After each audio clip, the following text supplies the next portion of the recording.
Welcome to Dark Knight Films Reviews. I'm your host, Matt Spease, and today we are looking at Fright Night Part 2 from 1989. This film was directed by Tommy Lee Wallace and stars Roddy McDowall, William Ragsdale, Traci Lynn, Julie Carmen, Russell Clark, Brian Thompson, Jonathan Gries, and Ernie Sabella. Now, when I heard there was going to be a sequel, a direct sequel to Fright Night, I was excited. I went and seen the original Fright Night, 1985, in the theaters. And I was in love with it from the start. So, hearing that there was going to be a Fright Night Part 2, and it wasn't even so upsetting that Tom Holland was not going to be back writing and directing this thing. It was being directed by Tommy Lee Wallace. So I was like, hey, that might work okay. You know, I mean, he directed Halloween 3, Season of the Witch. And that was a damn good movie. Because unlike a lot of people who completely shit all over that movie when it came out, I actually liked Halloween 3, Season of the Witch. It had no place having the title Halloween, but it was a kick-ass film in its own right. And it was very well directed and well put together by Tommy Lee Wallace. So I figured, hey, Fright Night Part 2, I'm all in. You know, Tommy Lee Wallace is involved in this thing. It should be good. Then it came out. I don't know what the fuck happened with this movie.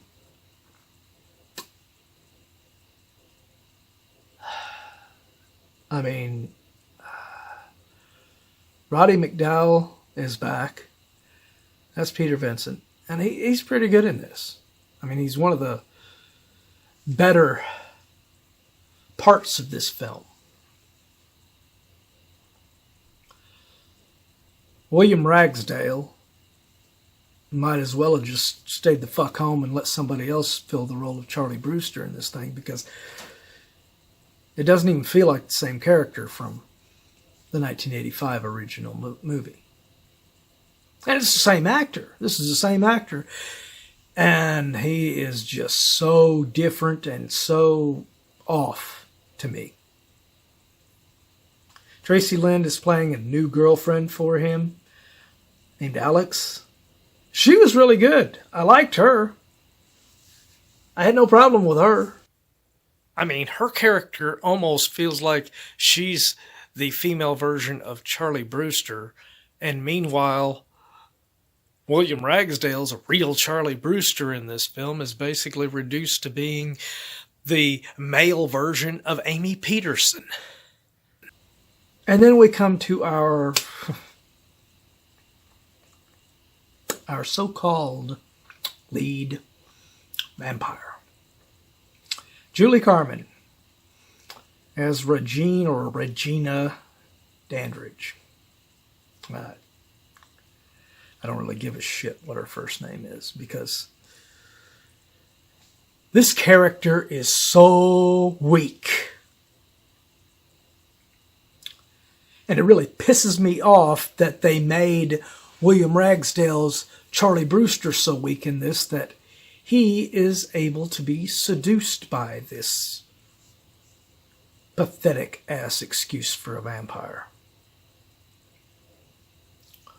And then the group of rejects that this Julie Carmen, I'm going to call her Julie Carmen's character because I don't give a shit. But these vampire, werewolf, goofball monsters that she's got helping them. I mean, they are such a... You got Russell Clark as Bell, as a guy, but in the film you can't tell whether it's a guy or a girl because they got the guy made up, and he's dressed with this weird asexual kind of a look to him. And then you got Brian Thompson as the character of Bosworth, and he's normally he's strong, but in this he's just goofy. And same way with John Gries as Louis, the werewolf character. Now he had just played. He was just coming off. He was just coming off playing the very sympathetic and very cool Wolfman in The Monster Squad, directed by Fred Decker. And he was great in that. He was so good. In this, he's playing the same kind of a character, a werewolf, but he is not sympathetic, and he is made to just be this goofball monster werewolf character guy. And it's just... And the other actor in this is Ernie Sabella, who plays William Ragsdale's character, psychiatrist guy, Dr. Harrison. And he's fine with his performance. There's nothing wrong with his performance, but what the fuck does Charlie have to go to this guy for? By the end of the movie, the original movie, did it look like Charlie Brewster was suffering from issues and had to go to a psychiatrist because he's screwed up in the head thanks to what happened with him and Jerry? No. Him and Amy looked like their relationship was solid. And he was having no ill effects from anything. And yet this movie starts and his relationship with Amy is over. She's no longer in the frickin' film. And he's got a new girlfriend with this girl, Alex, and it's just like I said, Traci Lynn and Roddy McDowall were probably the best performers in this film. Everybody else in their performances can go fuck themselves, because this movie was just all over the place as far as the first movie had some humor in it, but this one just makes it way too goofy, way too stupid in some of it. And this Julie Carmen's character is just, she's trying to play it serious, but I can't take this seriously as this character because she's horrible. She has none of the charisma and none of the style that Jerry had. It is a pathetic character, in my mind.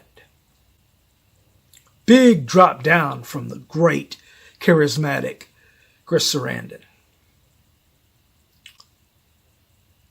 I mean, this movie would have been a hell of a lot better if they would have just did like a freaking Christopher Lee Dracula movie and just had some weird reason for Jerry Dandridge to have been brought back and just bring back freaking Chris Sarandon, okay?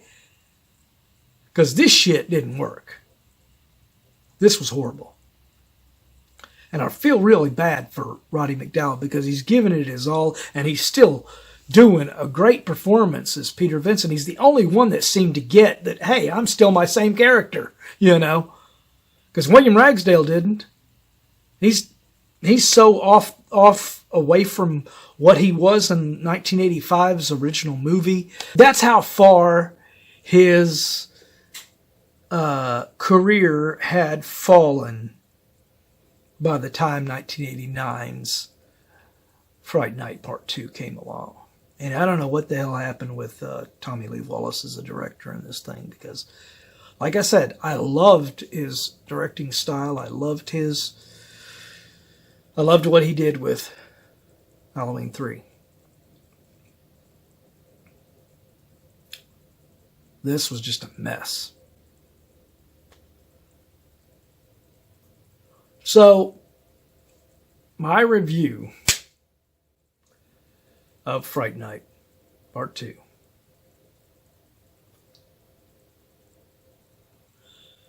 I give it a 7.0 out of 10. And I'm being generous on that. Most of that is for the great performance by Roddy McDowall as Peter Vincent and Traci Lynn as Alex. I mean, if they had been in a great film, this might have been as high as the original rating. Fright Night. As it is, big drop down in quality. So what do you think? Do you agree with my rating on this one? Let me know in the comments down below. And, as usual, if you like this video, don't forget to like, share, and subscribe, because it really does help my channel out a lot. So, hope you've enjoyed this review, and I will see you next time. Thanks for watching.